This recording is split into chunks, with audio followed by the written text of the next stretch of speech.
hello guys होइन फेरि अब हामी चाहिँ पानी लिनलाई उता यहाँ त कुवा छ है त्यो कुवामा निस्किसक्यो नवीन चाहिँ कुवामा निस्केर हामी जान्छौँ अनि यहाँ चाउचाउहरू रेडी गरिसकेको छौँ हामीले यहाँ देख्न सक्नुहुन्छ अब हामी चाहिँ कुवामा पानी लिएर फेरि आउने हो यहाँ देख्न सक्नुहुन्छ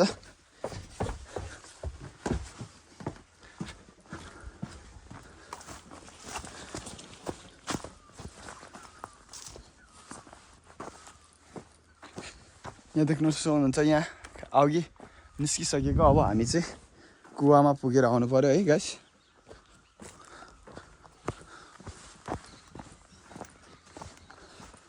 यहाँ छौँ हामी चाहिँ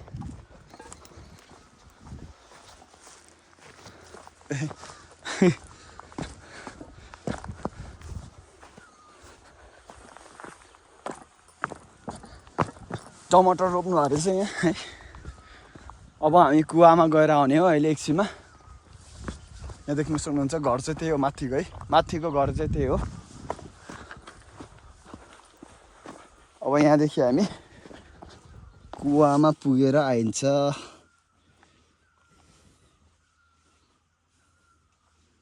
यहाँ अगाडि हिमाल देखिन्थ्यो आज चाहिँ हुस्सु ड्याममै लागेर हिमाल देख्न सकिएको छैन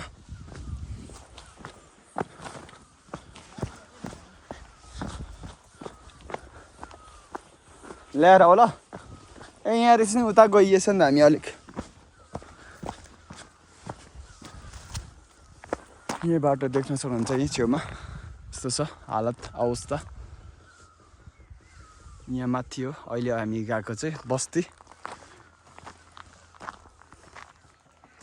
अब हामी चाहिँ कुवामा जान्छौँ धारा लेकको चिसो हावा पानी चिसो पानी खान्छौँ हामी यहाँ देख्न सक्नुहुन्छ यहाँ तल रहेछ यहाँ चाहिँ बस्ती रहेछ यहाँ अहिले निकै बस्ती भएको रहेछ अनि माथि यहाँदेखि माथि पनि यहाँ डाँडा बजार चाहिँ यता माथि रहेछ यहाँ यता डाँडा बजार त यता छ होइन डाँडा बजार यहाँ माथि हो नि डाँडा बजार क्या माथि होइन सेवार हो यता माथि कन्ने हिम्मोसम्म थाङ्ना आम्ना भन्ने पुरुषोत्तमको साह्रो गाजन कान्छा हानु एम कहाँ हानु राव अब ए बाखे यो साग हङ अब अब ताँदी बिस्तारै हो थोरै थाङबुङ बेला कपो बाङ्रा मेम्बा उमेरङ्ग पिया al tamu bistare so alas pichian thanchieba nakuawa thungma chwata membe kuan sa amang phungkhe ल ल अब यहाँदेखि हामी यो माथि घर छ नि माथि देखिएको घर चाहिँ हाम्रो पुर्खाको घर हो अब यहाँ हामी कुवामा जानेछौँ नवीन र म यहाँ चाहिँ देख्न सक्नुहुन्छ यहाँ फलफुल सङ्कलन केन्द्र रहेछ यहाँ चाहिँ यस्तो आनन्द छ है शान्त वातावरण हेर्न सक्नुहुन्छ यहाँ पुरै त्यो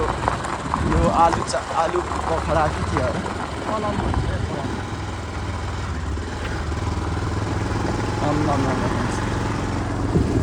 यस्तो भइसकेको छ है यति राम्रो भइसकेको छ किन बेसीमा बसिराख्नु पर्ने क्या तर मान्छे हेर न है मान्छे सङ्ख्या चाहिँ कम छ कि अब यहाँ हेर्न सक्नुहुन्छ ल लो यहाँ लाली गुराँस है लाली गुराँस फुलिरहेछ आमाले गर्नुभयो